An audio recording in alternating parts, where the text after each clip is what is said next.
Hello, everyone, and welcome to this episode of the Becoming the 1% podcast. My guest today is the king of debt himself, Jack McColl. He is the CEO of Credit Stacking. We're going to talk about the business entrepreneur's difficulty in the beginning, the first stage of your business. If you're looking for startup, how exactly can you do that? Credit stacking is a very unique concept, one that I myself did not have any familiarity with. Enjoy the episode.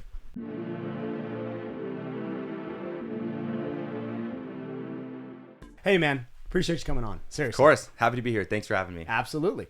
So the way I like to kind of kick things off here, I want to hear about what you're doing. I want to know about you. Obviously, we're going to get into the business side of things and what it is you're doing to help out small business owners, all that kind of great stuff. But the floor is yours. Please educate us on what you've been up to. Awesome. Jake, we rolling? We're rolling. Fantastic. What's up, guys? I'm Jack McColl. I'm the founder of Credit Stacking. I show entrepreneurs how to get access to business funding, the best type of funding for your business, 0% interest for 12 to 18 months. I'm a world traveler. I skydive. I love extreme sports in general, and I love to get after it. So thanks for having me on the show today. I want to give the viewers as much value as possible on business funding, on world travel, on credit card points, things like that.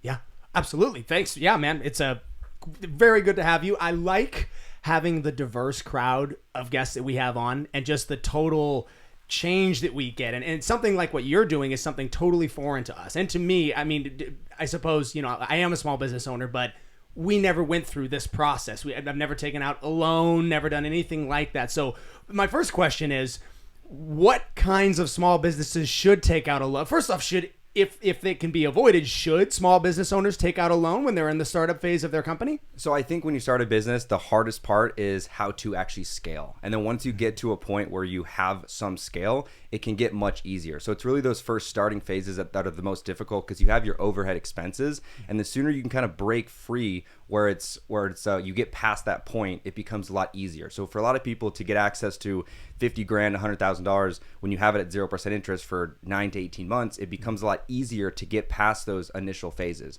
And the traditional ways of funding is using your hard-earned cash, using an equity partner, or getting a business loan from the bank. But all those three ways has massive disadvantages. Like if you use your own money, you're most likely strapped. Like when I got into business 8 years ago, I had a few $1,000s to my name, and that's the money I had for my business.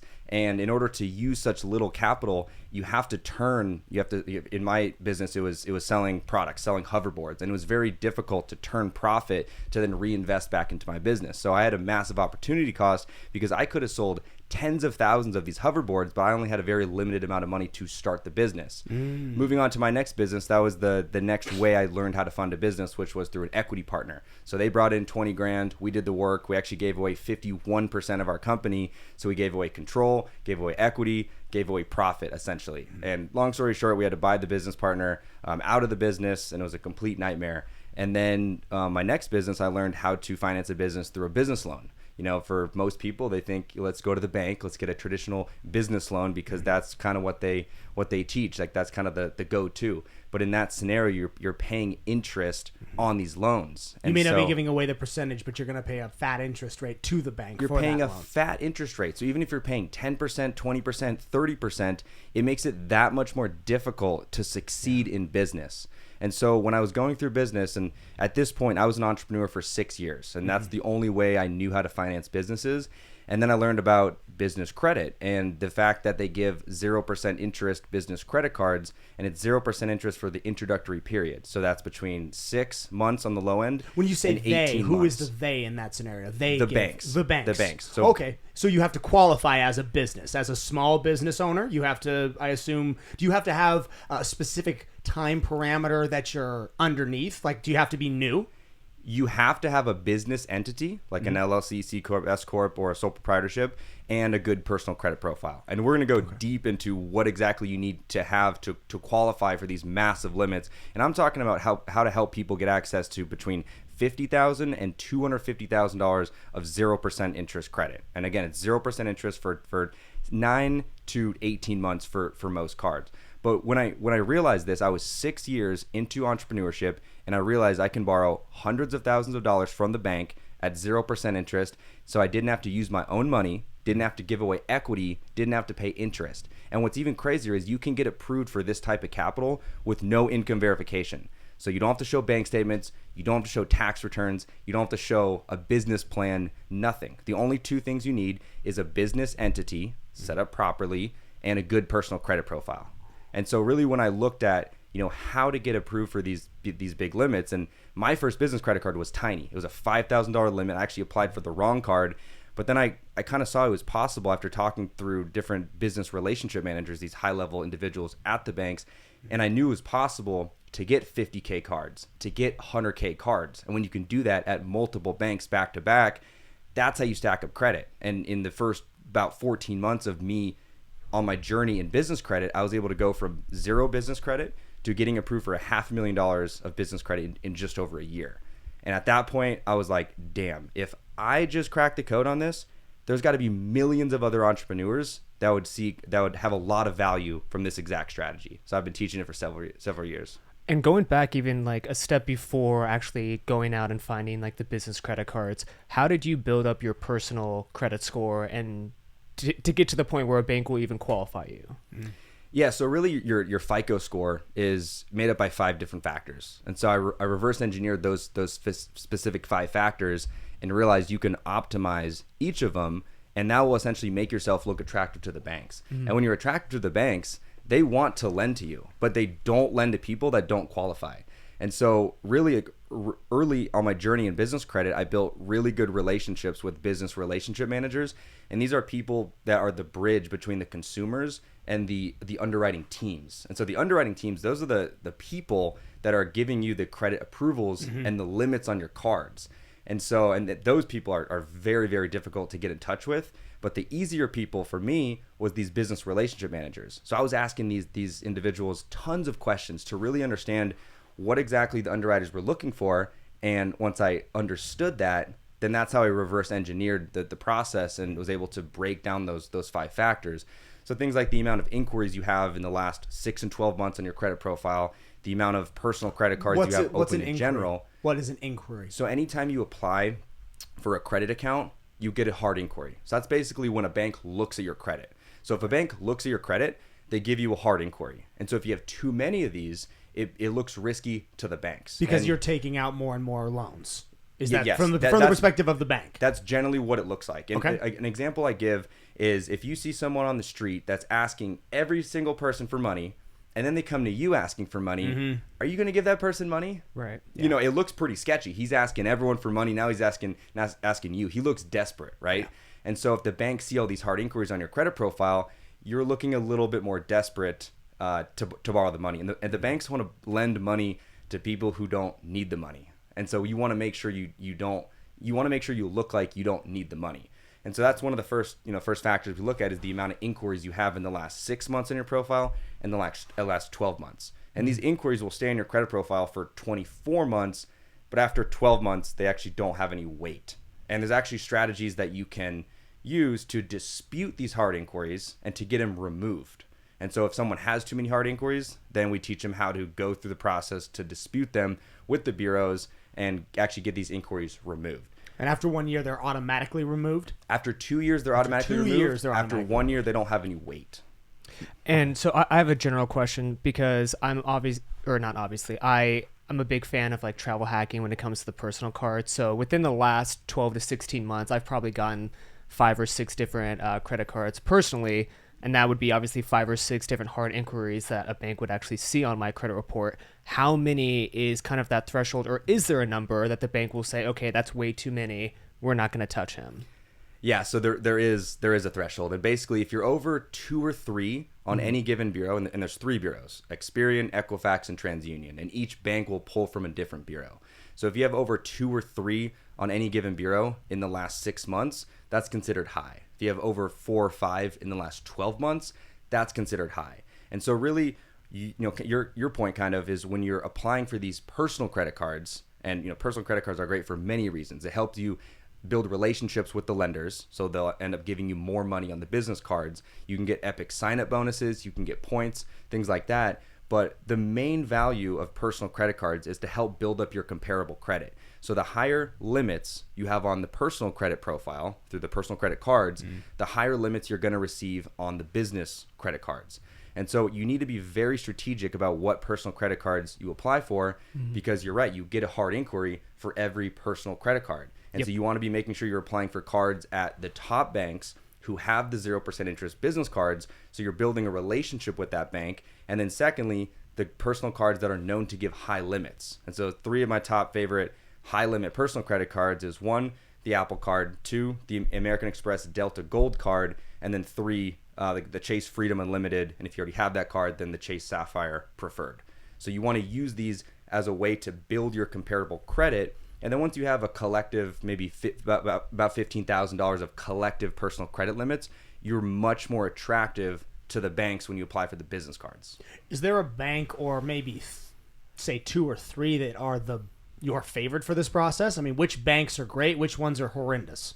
My favorite bank 100% is Chase. They give out the highest limits. They have the best cards, the best sign-up bonuses, things like that. Okay. Chase, I would really focus on building relationships with banks like Chase and Bank of America, U.S. Bank as well. You don't need to build a relationship with all of the banks to get good limits, but the banks that are the heaviest in relationships are Bank of America and Chase. Okay. And Chase gives out the highest limits, up to $150K of business credit before requiring any sort of documentation like tax returns or bank statements. And the worst, I mean, is there a bank you should never go to for this process? So I think building relationships with banks that don't offer 0% interest business credit cards is a waste of time. Banks like Citi, for example, they don't have a 0% interest business credit card. So for me, that's what I want. I want those 0% cards. So why would I build a relationship with Citi if they don't have the business credit card product that I want, right? So Citi is one of them that I typically tell people to avoid. Wells Fargo, they do have a 0% card, but they're very strict on limits. So, you only have so much time and so much resources. So if you're going to be building a relationship with the bank through, banking at that bank or getting their personal credit cards, you want to be doing it at a bank where you're going to get the most value back. And so you're going to be doing that at banks like Chase and Bank of America. And you mentioned also that there is a phase, or rather phases, at the beginning of a business entity where this is probably the optimal amount of, this is an optimal choice to go down. And I didn't even know this existed up until this conversation was being had. I didn't even know this was an option.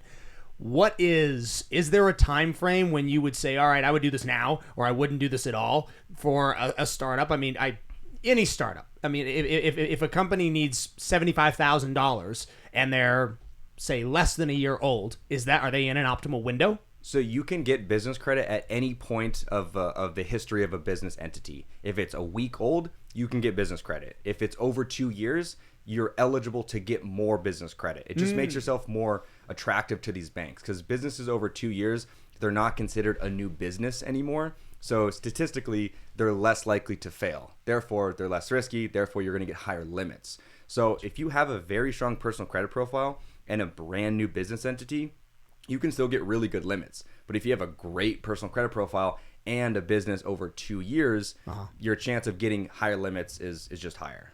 What is in it for the banks to give 0% interest? Just as the devil's advocate, what motivates them to do this? So the banks want you to spend money on their credit cards, and after the 0% interest period, after that 9 to 18 month period, then it goes up to the traditional credit card interest, which is between 20 and 27%. So what which is, they of course, want, high. They want definitely you to, very high. Yeah. So they want people to load up these balances and then start paying interest after these intro periods. So they lure people in by these introductory periods, and then they want people to pay interest. But through some of the strategies that I teach, you're able to actually move those balances to other 0% cards. So you keep paying 0% for multiple years. So basically how that would work is, say, for example, you get a $50,000 0% card at Chase for 12 months. You get to the end of that 12-month period, then you get another $50,000 card at a different bank, and then you can either balance transfer from the Chase card over to that new card for a small fee. But if the card doesn't offer a balance transfer, you can actually liquidate that business credit card into cash and then pay off that first Chase card, and now the balance is on that second card. From the cash that you got from the second bank. Exactly. And are you being transparent with the banks that you're doing this? Is that part of this process? If I go from Wells Fargo and I have a $50,000 budget and I'm on month 11 and I'm like, all right, now I'm going to go over to Chase. I'm going to get myself a second $50,000 credit card at 0% interest. Do I tell Chase anything that I plan to do with this card? Not necessarily whatsoever. Okay. and it's perfectly legitimate. There is no 100%. so if I take out and how many times can one do this? This seems like a too good to be true type of thing. I've been doing it for several years. Okay. And I'm currently teaching over 2,000 entrepreneurs. Actually, last week we just hit 2,000 members in our private group. And what's the percentage of the fee to actually get the cash from the credit card? Because I know sometimes they do have a fee. 3%. 3%? Okay. Which is still a heck of a lot more than paying off the $50,000 you've put on that card over the last 11 months. Exactly. So kicking the rock down the road, like obviously you're continuously extending that 50K. At what point, because we all know those individuals that are not necessarily an entrepreneur, but they want to be, and their business fails and they don't have any money coming in and the business fails. What happens if they're not able to pay that $50,000 back? So if you're not able to pay that 50 grand back by the end of the introductory period, then first I would try to balance transfer it to a different card to at least give that person more time. Another 11 months. And then you can do it again and again. So you can do it for several years. Can they see that you're doing this? No. Okay. So one thing I should have mentioned at the beginning, which is the main game changer of business credit, is you not only can get approved for higher limits than personal credit cards, but these business credit accounts are not reporting to your personal credit profile. And what I mean by that is if you max out a personal credit card, it raises your utilization and decreases your score massively. So then you can't get approved for other credit products. Right. Because these business credit card accounts don't report. So you look at your personal credit profile, you have 6 business cards, you're not going to see them. You're not going to see the business credit card accounts on your personal profile. Right. So you can max these business cards out and your score stays unaffected. So if this business card is maxed out, 50K, you can apply for another one and your score is most likely going to be good if you've been keeping your personal credit score good. Yeah. And then you can get another card, and another card, and you keep going like that. Seems like it's very important to keep your personal credit score good. I mean, super important. How does that exactly work? I mean, if I am at Wells and let's say my credit card is $5,000 and I'm at $4,800, but I keep putting $500 a month to keep me under the max. I mean, is that a poor or a productive strategy? Anytime you have a revolving account, like a personal credit card above 30%, that's going to look risky. Ideally, you want to be under 10%. 5 to 7% utilization is ideal. But if you max out all your cards, your credit score could drop easily over 100 points. I had a 20K card, and I've had an 800 credit score for the last over a year, and I had a 20K balance on one of my cards, and my score decreased 100 points because I didn't pay it off in time. And then I paid it off a few days later, and then my credit report updated, and then it shot back up 100 points. So when you look at a bad credit score, if your payment history is good, like no late payments, no collections, etc., it's probably your utilization. And what you want to look at is there's the statement closing date, and then there's the payment date. If you pay off that balance at least 5 days before the statement closing date, it's going to report at whatever balance you paid it down to. So if you you pay it down 100%, or is that does it have to be paid 100% off? It doesn't have to be. So under 30% is like the for sure recommendation. Under 10% is ideal. Actually, 5 to 7% is like ideal, but 0% is great. And again, clarify that for me. So if I'm at 5,000, if I want to be under 30% of that 5,000 still on that card, help me. What's 30% of 5,000? So if you bring that 5K balance down to 1,000, you'd be at 20% utilization. Okay. Yeah. And so you want to be under 30 is what you're saying. I mean, exactly. For you, and I feel like, and maybe you agree or disagree, I think for individuals who are not trying to do this strategy and they're just trying to basically use credit cards for points and everything like that, it is very important to make sure that your last statement balance is paid off, because then you're going to have fees and interest that are going to be accruing every single month that you don't pay that off. Mm-hmm. So he is 100% right that you want to stay under that 30% utilization. But when it comes to just a normal person, don't let the card just collect all these fees and interest, because I mean, at the end of the day, those are expenses that are unnecessary, and then you're kind of not even really utilizing the card in the best way, right? 100%. Yeah. Okay. Yeah. Okay. Great. Yeah, that helps. So you sort of answered this. What happens when you do this 30 times? I mean, where is the finish line for this process? I mean, I get what you're saying. It makes sense to me. The banks don't track this. One bank from Wells does not understand or does not know that you just did it at Chase. Do you do this forever? Can you do this forever? You could, but I mean, how long do you want to float 50 grand, for example? if it gets to a point where you can't pay it back, then if you default on that $50K, it will show up as a collection. And at that point, then it will reflect in your personal credit profile. But at least if your personal credit score stays high, you can prolong your 0% to give you the ability more time to pay that balance down. Okay, gotcha. Yeah.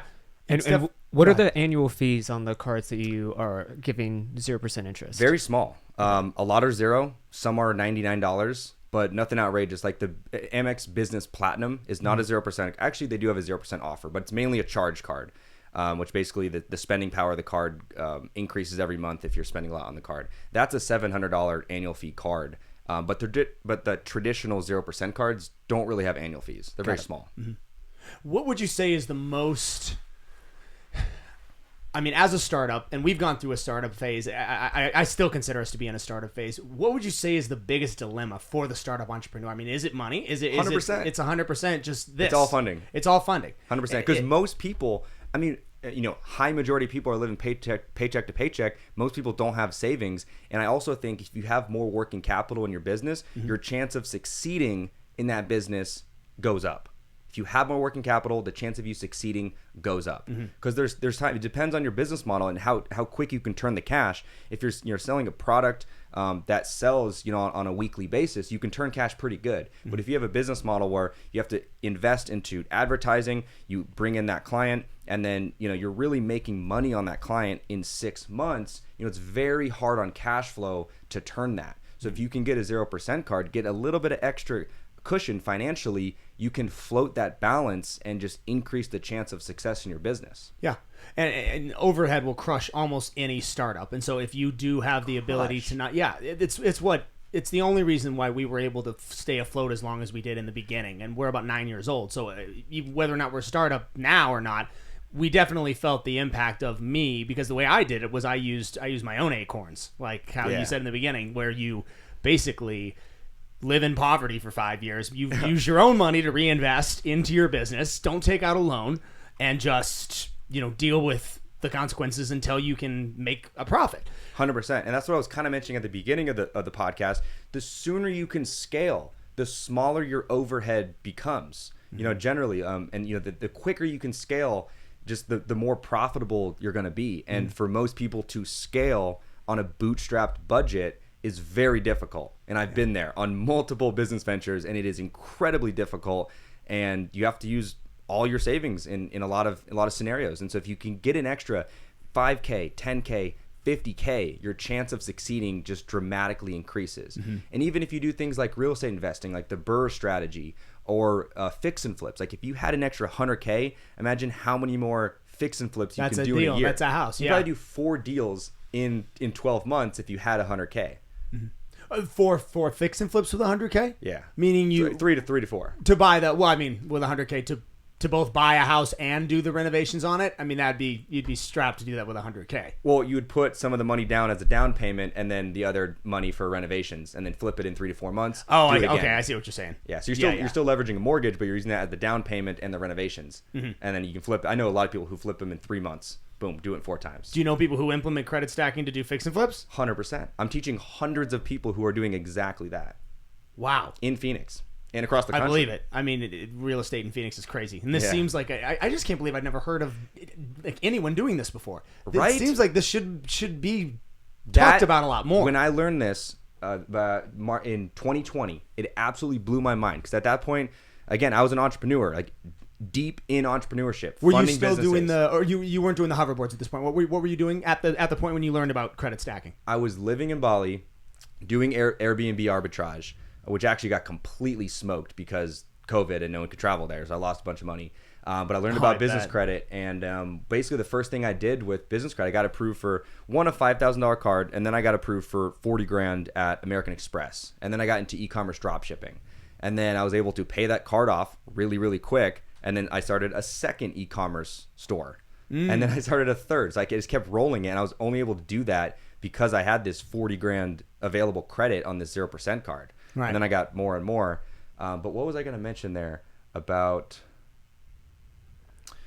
I forget. It definitely seems like it would be a practical piece of advice for whoever is going to be doing this to have an exit strategy of some kind in place. I mean, I would not just take out $50,000 and spend it if you don't have a rate of return in your mind where you're like, all right, look, this is going to give me 11 months. I'm going to need 18, so I'm going to have to roll this once. Yeah, you definitely want to plan, and I would recommend, based on personal experience, to be investing into yourself. There's some people who are seeing these, shiny passive income opportunities like these automated e-commerce stores or these Forex bots, or where you're investing money into other people. And anytime you invest in other people, you're losing control, right? If you're investing into your own business, you're most likely going to succeed. If your back is against the wall and you have to make the money back before you owe interest, you are most likely going to succeed. So I would invest into yourself and your own business before investing into other people. And what I will say is, like, the most important thing you want to focus on in business first is to get your active income in control. You want to be building your own income that you're in control of. Maybe it's time for money. You're making that exchange, but the money's there. Exactly. Yeah. And then you want, like you said, you got to think about, how much money can you make? Can you pay it off into 12 months of interest? Do you have to get multiple cards over multiple years? Put together that plan. But it's a game changer when you have access to money. And anytime you go into negotiations or just any sort of business meeting, you are more attractive and powerful if you have access to money. You go meet with real estate investors. If you have 10 grand in the bank account versus you have access to 150. Are they going to take you more serious if you have good credit and access to 150? Yeah. 100%. Are you going to do more deals, scale more businesses? Do you have more opportunity? 100%.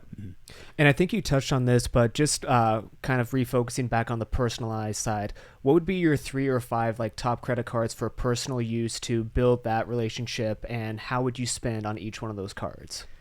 Yeah, so I love the Chase Freedom Unlimited. It's one of the more elementary cards at Chase, but there's amazing benefits. So I would first start with the Chase Freedom Unlimited, American Express Delta Gold on Amex, because you'll get a good limit, build an awesome relationship with American Express, and then the Apple Gold card the Apple card will give you also a great limit. And then the best travel card in the game is the Chase Sapphire Reserve. And that's where you get 3x on travel and dining, and there's a ton of other amazing benefits that come with that card, and the minimum limit on that card is 10K. So if you have a good score, 720 plus, and some comparable credit, like a card, maybe a few $1,000 limit, and then you apply for that card, you'll probably get a pretty good limit, maybe like a 20, 30K limit, which is incredible. For people who are considering doing this, because you've mentioned credit score a couple times, is 720 the number they should try to shoot for before they even set foot in the bank? That's a good number for sure. Okay. Yeah, 700 plus, just in general, absolute bare minimum, but 720, yeah.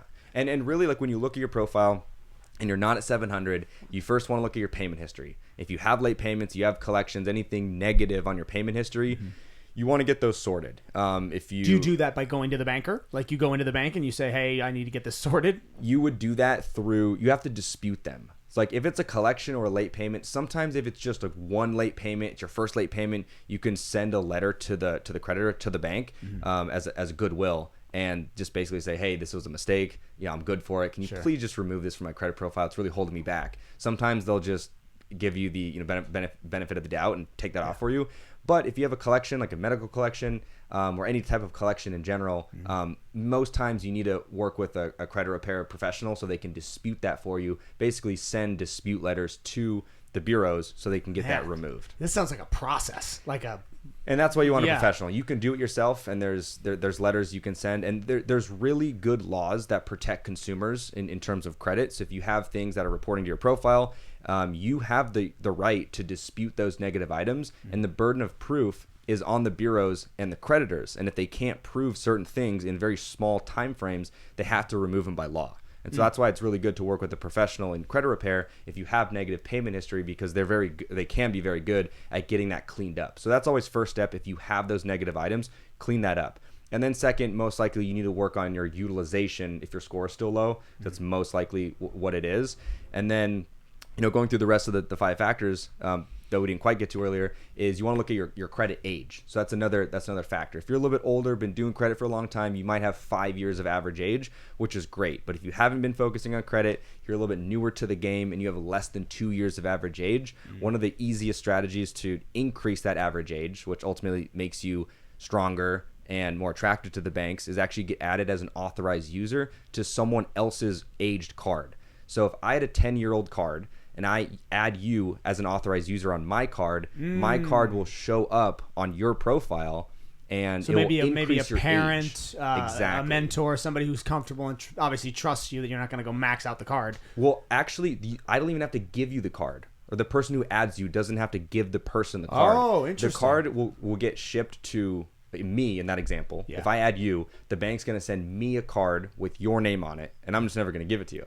Got it. But I'm going to help you out because now that 10-year-old card with a 20K limit is going to show up on your credit. So it's going to build your comparable credit and increase your age. So that's a very easy way to increase your average age, which I would look at 2 years minimum. Yeah. And only do between 1 and 3 authorized users, definitely not 4. Got it. So there's a limit on how many people you can actually do this for. Yeah. Or with, I assume. Yeah. And then another thing I will talk about in the 5 factors is when you're talking about applying for personal credit cards and we're talking about average age, et cetera, and inquiries. And again, you want to be very strategic with the personal credit cards or any personal credit accounts you're applying for because it gives you hard inquiries and it affects your average age. So if you apply for 5 new personal credit cards, when those 5 accounts hit, it's going to it's going to really affect your average age. Because those are all 5 inquiries. Yeah, and Just by also doing that, similar yeah. to the example when you're like, you see some guy on the side of the street asking everyone for money. If the bank sees 5 new personal credit accounts, that looks a bit risky. And so you want to be very strategic, apply for the right ones, building relationships with the right banks, giving the highest limits, and not doing too many too quick. So I like to stay no more than 2 new personal credit accounts in the last 6 months or no more than 4 in the last 12 months. Got it. I'd love to hear about like what is the craziest credit hack that you've done, whether that's vacation or an item that you've purchased. For sure. I mean, What's a credit hack? I've done a lot. I know exactly what you're asking. So how do you leverage credit card points? It's kind of what you're asking. Yep. I mean, dude, I travel Europe every summer on credit card points. I've done a variety of different first class flights around the entire world. Epic luxury hotels all on credit card points. The best way to use Chase credit card points is to transfer them to Hyatt. So anytime you use credit card points through the bank portal, like if you book a hotel on points through Chase or through American Express, you're going to get a pretty measly 1-to-1 ratio on your points. But if you transfer those points from Chase to Hyatt or Amex to an airline, you can get a much, much higher multiple. And so what I do every year when I go to Santorini, which I've been the last 2 summers, is I'll transfer There you my go. Chase points to Hyatt and I'll get a 3 to 5x return on my points. So I'll get 3 to 5x more value because I transferred them to Hyatt and found a good deal at Hyatt. I've done similar things. I went to the Maldives last September and I used Marriott points, which I transferred points from Amex to Marriott and booked the St. Regis in the Maldives for how many points was it? It was, I think, just under 300,000 points. I'm kind of blanking. It was like 250,000 points, but it was that many points instead of paying 12 grand for the hotel accommodation. So it was like a 5x multiple on my points, which Wow. was insane.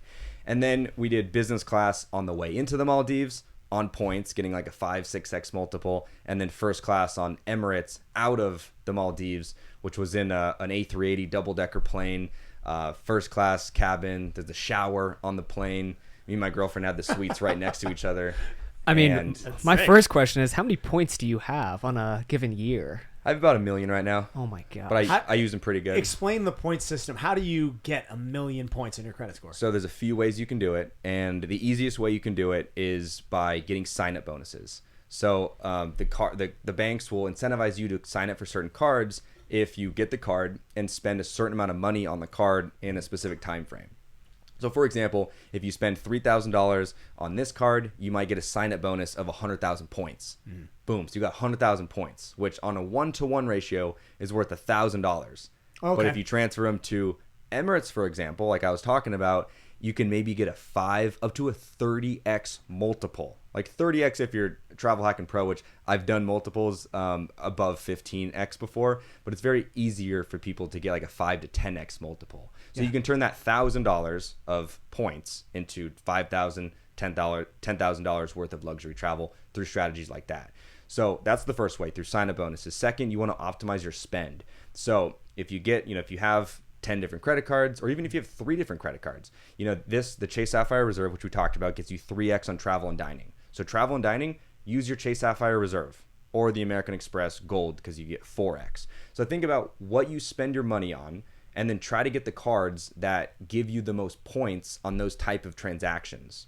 So Gotcha. on So travel, certain cards will pertain to certain transactions and certain Correct. amenities on. Okay. Got exactly. Like if you spend a lot of money at Marriott, you want to get a Marriott card so you get an extra 6x points per dollar spent. If you spend a lot of money on gas, you want to get a card that gives you 2 to 4 points per dollar spent on gas. And so I have I think the most epic personal credit card stack of it. anyone. How many personal credit cards do you have? I don't even have an insane amount of personal credit cards, but I have a total of over 50 credit cards in general. Most of them being business. I have less than 10 personal credit cards. But you really want to optimize your spend. So that's the second point. Make sure you're using the right card depending on the transaction. And then thirdly, you can refer people. And so if you send your referral link to someone that applies for your card, you'll get points every time someone's approved. Gotcha. Yeah. And you're referring exactly what to them? Just for them to sign for up them- for that card? For Exactly. a card just like that card? Yeah, like I got the Amex Business Gold. I love this card. I'm getting 4x on advertising, on dining. 4x on dining is massive. Like the people who are using a debit card paying for dinners, I'm like, dude, you're missing out on so many points. Yeah. Say, for example, $1,000 dinner. That's definitely expensive for a dinner. $1,000 dinner, instead of getting 0 points, you can get 4,000 points. And you have multiple dinners like that, or even smaller dinners, whatever. But you look at the total amount of money you spend on dining in a year. And for a lot of people, that's Especially if you're a on pretty vacation. good amount of money. And you can get 4 points per dollar spent. And that's a lot more than on a debit card. And then you can use those points to transfer to different hotels, different airlines, etc. So you can use those points for free travel. And that's exactly what I've done to travel to a ridiculous amount of countries. Very luxurious. And if you're a company that runs like a lot of advertisement, like you mentioned, the American Express Gold, I think it's the first $150,000 in a given year, you're getting 4x. And then you can go to like the Chase Business Inc. Yeah. And then that's 3x for the next 150. So if you're spending like 300,000 or less on advertisement alone, Gotcha. you're getting hundreds of thousands of points every single year just with those two cards, right? 100%. And even if you max out that 150 on the gold, you can get a second gold and then a third gold and then a fourth. That's before moving to the Business Inc. But that's definitely the second card you would go to at the Business Inc. at Chase.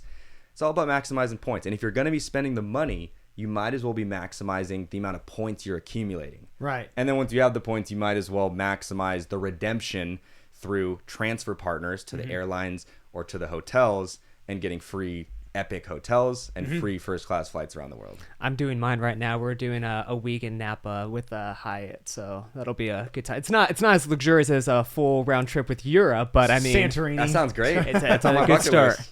Yeah. So I saved my Chase points for Hyatt because they have the exclusive partnership with Hyatt. You can't use American Express points to transfer to Hyatt.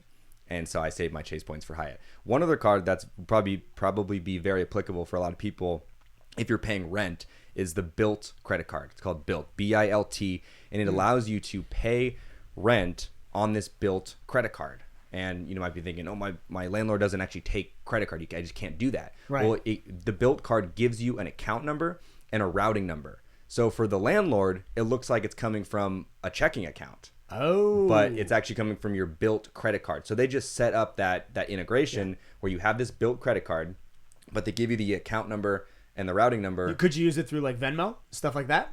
I don't know if you would want to use it through Venmo. Yeah. How does that fit into all of this? I mean, if Venmo? somebody wanted, I mean, does it impact it at all? I suppose it wouldn't. You could link If you can pay someone on Venmo, yeah, I always pay people on Venmo on a credit card. and it doesn't impact anything we've talked about. None of the points. It gives you more points. It so does? real quick, let me finish the Bilt card and the rent. Yeah. So you can pay rent on your Bilt credit card, and you're not getting charged a credit card processing fee by your landlord if they normally take credit cards. And then you're getting points. You're getting 1 point per dollar spent on this Bilt card. So say your rent's $2,000 a month, you're getting 2,000 points a month. And then when it comes to points, there's some banks that allow you to transfer your points to airlines or hotels, and some banks that don't let you. So Chase, American Express, of course you can. Capital One, you can. Citi, yes. Bilt as well. You can transfer these points. Wow. But like Wells Fargo points, Bank of America, and U.S. Bank, you can't transfer those points. So you're stuck at a fixed 1-to-1 ratio on these points. And Wells is looking less and less attractive as this conversation goes on. I mean, truthfully, Wells is one of the worst banks when it comes to any of this type of stuff. Yeah, very, very fraudulent bank as well. But let me get to your next point is Venmo. So connecting credit cards to Venmo. Even if I'm paying someone back on Venmo, I'm always using a credit card. And so I have the Capital One Venture X, and the venture also has 2 points per dollar. You get 2 points per dollar spent. So if it's charging me 3%, and I'm getting essentially 2% back, I'm at a -1. But then because I'm going to use these points to transfer to Emirates and other epic airlines or hotels around the world, I'm going to get a better value on those points. So off the gate, I'm -1. Yeah. Because the credit card is 3%, but I'm getting 2% back. So I'm at -1. But then I'm going to use those points for luxury travel, and I'm going to be much, much more in the positive. Yeah. I also pay my taxes on a credit card. I was going to ask, where does taxes find its way into all of this stuff? I mean, especially as you, I really don't know how it would. If I've transferred cards a couple times, again, if I've gone my 11 months, or I mean, does any of this have to get reported to the IRS that you're taking out these loans, or the business? I mean, how does that work? I mean, it all just flows into the bank accounts. It's all information that's there. Nothing crazy. Yeah. I guess because it's not. I mean, you're spending it. Yeah. I guess it wouldn't change your income or anything like that. Yeah. But I pay my taxes on a credit card because I'm getting 2 points per dollar spent. And the credit card processing fee with the company that processes for the IRS, I'm pretty sure it's like it could even be 1.8%, or it's around 2%. So if I'm spending 2% but getting 2 points per dollar spent back, it's a wash. And then I'm going to use those points for luxury travel. Yeah. It's a game changer. And what card is the 2x points? Capital One Venture and the Capital One Venture X. The Venture X has the $400 annual fee, but it does come with some pretty epic credits and other benefits. But if you're not looking to spend an annual fee, the Venture X, I believe, also is 2x. Got it. Gotcha. So at what point in your career did you decide to make this into a program? I mean, you've got a systemized program where you're teaching people how to do this. When did you figure out, like, okay, this is not just something I'm doing for myself. I need to make this available for others? It was pretty soon. At first, it was just, I need to show my friends this. This is ridiculous. This is like the coolest thing ever. I'm an entrepreneur. I can get access to money. I got to show my other entrepreneur friends. So I started just doing it for free. I was like, hey, let me talk with you. Let me show you like what I've been doing, and I'll help you too. And so once I started to see other people succeeding with the same exact strategies that I cracked the code on, I'm like, damn, like I think even more people need to hear about this. So I put together a very small program, and I've been now teaching people for almost 3 years. That's outstanding. Yeah. How has been the reception for this? I mean, Fantastic. I assume it's fantastic. Yeah. Yeah. Something that's interesting is, when people see my ads, I'm talking about 0% interest on business credit cards. People are like, 0% interest is not even possible. What are you talking about? They're increasing the interest rates. Right. Yeah. But not at the banks on these 0% cards. So it's crazy because just like you mentioned, you've never heard about this. When I started, I never heard about it. Like, they don't teach this stuff anywhere. Where did you first hear about it? Someone told me. I met someone and they showed me a business credit card and told me the benefit, which the main benefit is it doesn't report to your personal credit profile. And then I realized you can get insane limits, like $100,000 limits. Yeah. Yeah. Yeah. And one thing I was going to say is, I studied business at University of Washington, which is like a pretty good place to study business. And I was talking about this, this type of funding, this strategy of funding is not taught anywhere except with people like myself, or people, you have to be proactive to find this information. And I was talking about this on my Instagram story, and someone who studied business at Harvard, they're like, yeah, I went to Harvard. They didn't teach this at all. So here, like, you can go to some of the top schools in the entire country. You can study business. You can study entrepreneurship, and they don't teach you about business funding. Yeah. That's the number one thing you need in a business to actually make it successful. Why do you think that is? Do you think it's done on purpose? The same reason why they don't teach you about taxes in school. It's the number one thing every single person in this entire country needs to do or should be doing, and they don't teach anything about it. You have to be proactive. You have to be proactive about the best things in life. Your health, fitness, diet, tax, business funding, all the best things, you have to be proactive. If you're going to be reactive and average and just take what the media is pushing at you, you are set up for failure. If you want to live an average life, continue coasting and just take what's getting put in your face. But you're only going to thrive if you're proactive on finding the best information. Like, look at yourself. You're in incredible shape. You did not do that by being reactive. You've been proactive for decades, and you can see.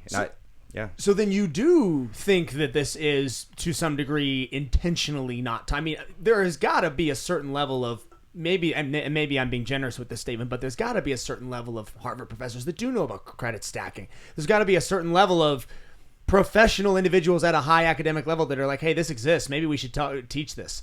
Or maybe not. I don't know. I do know that credit cards in general is a relatively newer thing. You go back to the 70s and 80s, maybe even the 90s. I should research this, but they were doing credit card payments on the little thing where you... Home Alone. Yeah, exactly. Like when he goes to the... on the little paper thing. And I should research and see when, credit in general. Maybe like we can figure that cards, out. Can you look that up? What do we want to Google? When did credit cards... start? When did credit cards start? Okay, Yeah, that's like it is a newer thing in general. And also, I should figure out when did actually 0% interest offers start. I don't know the answer to that question, but it is definitely a newer thing. The Diners Club is known to be the first modern-day credit card. The idea came from Frank McNamara. Am I saying that right? I don't know. Sorry, Frank. McNamara. McNamara. Oh, yeah, McNamara. I should know. My last name is McColl. He'd forgotten his wallet. That's great. Okay, so and then what was the other one you wanted us to look up? When did 0% interest business credit cards start? Credit cards at 0% interest. I just think most people don't know about it. Some guy comments on one of my Instagram ads and they're like, I do business loans and this is not even possible. And I'm thinking like, okay, this guy's doing business loans professionally and he thinks what I'm talking about is not true. And here I'm teaching the strategy to, thousands of people and people are absolutely crushing it. But to think like this person is in the industry, in the space, and has no idea. You think he really, you think he was legitimate? Like he actually was? That seems a little bit odd. It seems a bit ridiculous. If you're in banking, you have to know that this option exists. Someone's going to come in and ask you for it. Not necessarily. You have to also understand when people are working for a different company, they're going to learn exactly what they're taught, and a lot of the time they're not going to... in the wheel. Yeah, they're not going to extend their knowledge any past their day-to-day work. And if that's not something that they even touch or do, why would they learn in the first place? It's a good point. It's probably not like anything malicious. It's probably just, I don't want to learn it, just so ignorance, I did it. Yeah. Well, it's great though, because what you're teaching, you can lean up against the backboard of, hey, go into Chase right now and ask them. Don't take my word for it. Go in and ask somebody about this. It's perfectly legitimate. You can go and find out on your own. 100%. Yeah. Reminds me of that, remember that scene in Shawshank Redemption when they're up on the roof and he tells you ever see that movie, Shawshank Redemption? I don't think so. Did you see that movie? I've seen it. It's been a while. Though. Yeah. The big head warden, he basically inherits a lot of money from his brother who passed, and he's afraid because he has to get taxed on it and give it away to the government. And so the main guy, the prisoner who's in prison for murder, basically tells him that he's like, hey, if you want to keep the money, give it to your wife. And the guy's about to throw him off the roof, and he totally does a 180. He's like, all right, fine, go back to work. It's a great scene. That's awesome. Yeah. No, this is powerful stuff, and I love that it's so applicable. There are so many people that cannot get past that first year of business, and you're talking about, that's the other thing, you're talking about a group of very dedicated people. Anybody who has even just taken the step to stop working for the man and try to do something on their own, they're more than willing to go into the bank and ask about this. Yeah, 100%. If they did, and let's say, because to me, from an outsider's perspective, the biggest problem someone would run into would be their credit score, especially if it's a startup, if it's somebody who, I honestly, I don't even know what my credit score is. And a lot of times I think people are in that same boat. If they go in there and they get told, no, your credit score is 650, it's not 720, we can't do this for you. Before going in, you want to know what your credit score looks like. How do you find that out? So there's a couple free options. If you go to Experian.com, you can look at Experian for free. And there's 3 bureaus, Experian, Equifax, and TransUnion. So look at Experian.com. That's going to show you Experian for free. What do you have to input? Just your name? Name, social, address, basic information. Okay. Make an account's free. And then if you go to, and you can pay to see all 3, but if you want to do it free, just do the one. And then you go to Credit Karma, either the website or the app, Credit Karma with a K, Credit Karma. And then you can see the other 2 bureaus. So you want to look at your credit profile first. And anytime I'm about to submit a credit application, I'm looking at my credit because I know when I click submit, the banks are going to look at my credit. And so that's a hard inquiry right away. So that's the hard inquiry, yes. And I know, and when they get that hard inquiry, that means they've looked at your credit. So I want to look at my credit and know exactly what they're going to see. Got it. And if it is low, if it is 650 instead of 720, what's the first step I take? First step is payment history. Then look at utilization. Okay. And then do what you said earlier. If you have a bunch of missed payments or you have a bunch of stuff in there where you've got a creditor trying to track you down for a parking ticket you never paid, you just who would you contact to resolve that? You mentioned there are companies that do that. Do you have any on hand that you recommend? You guys could DM me. I can send you in the right direction. Okay. But no one to name, but feel free to DM me on Instagram, King of Debt, say credit repair, and I'll guide you in the right direction. That's outstanding. And is that, to break down your program a little bit, because I assume your program does go kind of start to finish with a lot of people who want to figure out is this all part of that program?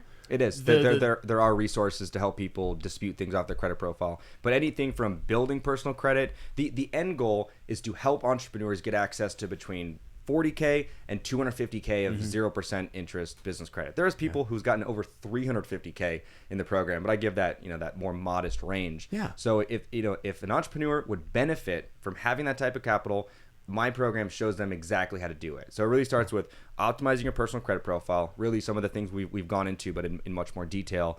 And then other things like understanding what banking options you have available to you based on the state that your business is registered in, because every state has different banks. And so we have a resource that says all these, interesting. It's basically every 0% interest credit card offer in the entire country separated by state. So if you're in Florida, you have a certain set of options you have available to you. If you're in California, you have a different set of lending options.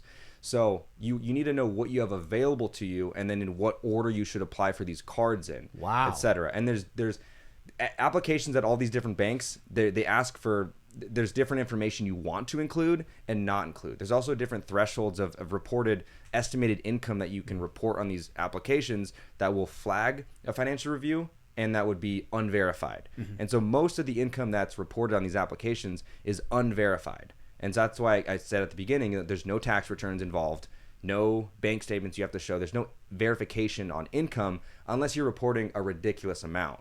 But what it's asking for in the application is the estimated business revenue. What are you projected to make? And so we help people really understand how to submit these applications in the best way possible that helps them get set up. And there's also strategies that if you're going through all the banking options in Florida, for example, there's ways to get access to funding options in different states. You just got to register your business in a different state, and then now you have access to a whole new group of banks. Yeah. And you can do that in multiple states. And your program has all the fine detail on every one of these processes state by state. So if I'm in New Jersey, but I want to get something for Florida, I mean, you can do that no matter where it is. You guys have the knowledge on which process per state. 100%. And then another really this cool is really thing detailed. I think people should understand is every bank pulls from a different bureau, because there's 3 bureaus. So each bank will pull from a different bureau based on the location. So Chase might pull from Experian in California, but they might pull from TransUnion in New York. And so when you look at your inquiries, like we were talking about, if there's too many inquiries on TransUnion, okay, well, let's find a bank that's going to pull from Experian. And so we have a database and resources to show people, okay, these are the banks in your state that are going to pull from Experian, so you can work on Experian while you dispute the ones on TransUnion. And then you can go to the banks that will pull TransUnion. Oh, I see. So if I'm banking with, say, Wells, and they pull from, do you know who do they pull from? It depends on the location in the country. Okay, let's say they pull from Experian, and I have a bunch of inquiries and some flags on my credit. You would advise, if I was to come to you, you would say, okay, let's find another bank. Let's go to Chase, because they don't pull from Experian. We have a better chance at, getting your results because they pull from somewhere else. TransUnion. TransUnion. Exactly. Wow. What is the, what kind of a membership access is this to your program? What does your program cost for a small business owner who's trying to be a part of this? We have different packages we have 2 different packages. One that goes even deeper into corporate credit, which is building a business credit score, but it's a one-time flat fee. You get lifetime access to our Facebook group, which is an epic community, tons of support.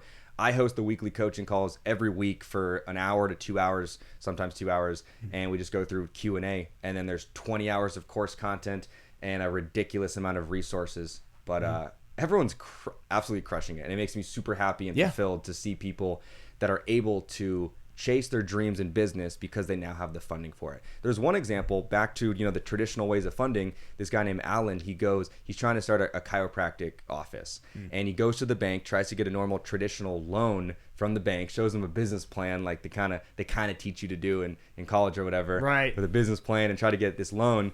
He does that, and they denied him for it, and then he joins my program called Credit Stacking, and within 8 weeks we got him approved. We helped him get approved for, I think it was $104,000 of 0% for 12 months, and then he was able to use that money to start his practice.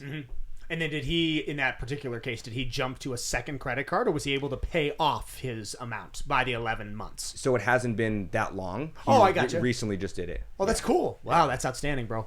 Well, I mean, this is definitely some real practical stuff, and it's very niche. I mean, the entrepreneur in the startup phase is definitely your target demographic, but it's powerful to know that this was out here. I didn't know this was out here. It is next level. And like I'm involved with one specific business, and back to, if you have a financial cushion, it's just easier to succeed. And in one specific business that I'm involved in, we pay money on advertising. We get that lead into this specific business, which is different than credit stacking, the mentorship program.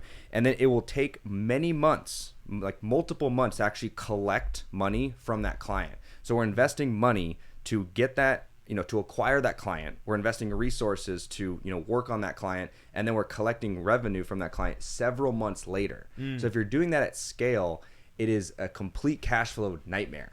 And so without a financial cushion, you would just scale very, very slow. Yeah. And that's what I did in my first business when I was selling the hoverboards.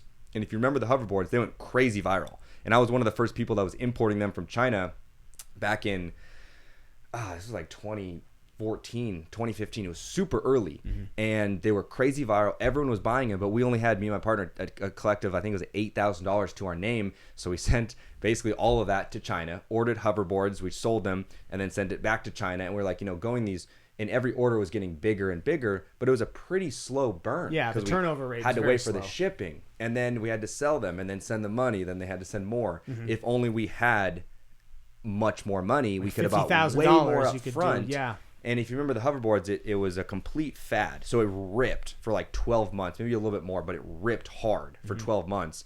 And then after that, it completely kind of crashed because some of them were blowing up. Competitors were like catching fire, and they're getting banned from airports. People were ripping like and crashing into objects, and Yeah, so it was a relatively small window that we had a massive we had a massive opportunity cost because we didn't have the proper funding. And actually, I remember getting this business loan back in that business, and we paid so much in interest. It was absolutely ridiculous. And I didn't read the fine print. I didn't read the payment terms. And I remember a few months later, my partner was like, "How much do we pay on interest?" And I was looking at the statement. I was like, "This many thousands." And he's like, "Whoa." And I'm like, "Yeah, whoa, that sucked." That was a huge mistake. Yeah.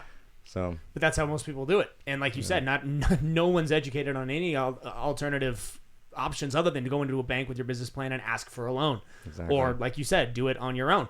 Yeah. And that's all I really thought, which is, again, I stayed away from loans and really just credit cards in general throughout really the entire process of our startup until like the last year, just because I was terrified of interest rates, and I'm somebody who, like you, I don't read the fine print or any of the terms of none of them. Like, I just assume not take out a loan at all.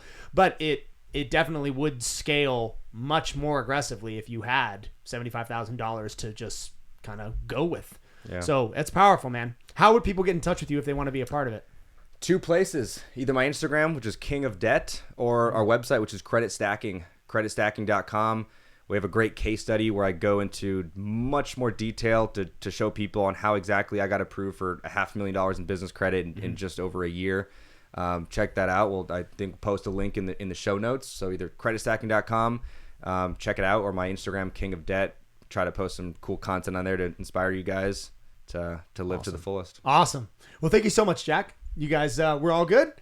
All good. Sweet. Hey, thanks, everyone. That was Appreciate fun, it. man. Yeah, it was good. Likewise. That was really good. All right, John. We'll stop it there. Thank you guys so much for watching that episode of Becoming the 1% podcast. If you like the content and you want to see more of it, hit the like and subscribe. Activate that notification bell as well. We really appreciate it. If you guys want to see more of it, we actually have the Becoming the 1% Instagram, and the podcast is available on Spotify. For our socials, we have Strict Vision Athletics on Instagram, we have it on YouTube, and we have it on TikTok.